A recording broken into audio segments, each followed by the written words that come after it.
د افغانستان پخوانی ولسمشر ښاغلی ډاکټر صاحب محمد اشرف غني خپل د راتګ نیټه افغانستان ته په ډاګه کړه. د افغانستان پخوانی ولسمشر ډاکټر صاحب محمد اشرف غني ویلي دي چې اوس مهال افغانستان ته نه درځم.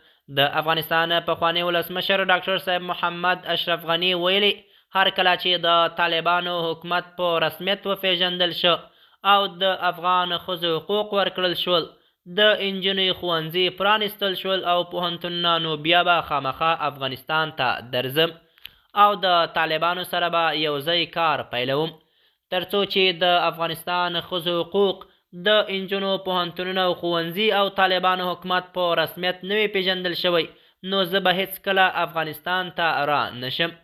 د حقیقت چینل درنو کتونکو سلام، ستړي مشئ، وخت مو په خیر. په دې هیله چې روغ او جوړ واوسئ.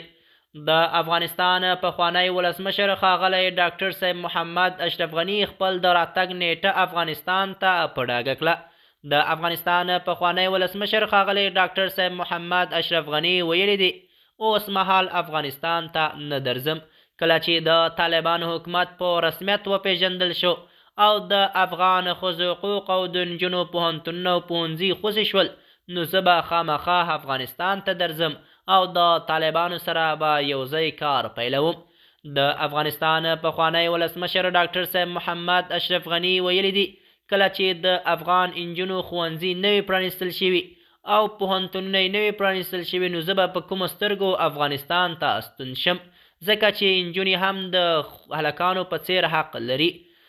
د افغانستان پخوانی ولسمشر ډاکټر صاحب محمد اشرف غني اوس مهال په عربي اماراتو کې اوسیږي او په عربي اماراتو کې سیاسي پناه اخیستې ده. د حقیقت چینل درنو کتونکو زموږ د نن ورځې چمتو شوی خبر تر همدای ځای و. تر بیا مو په الله سپارم.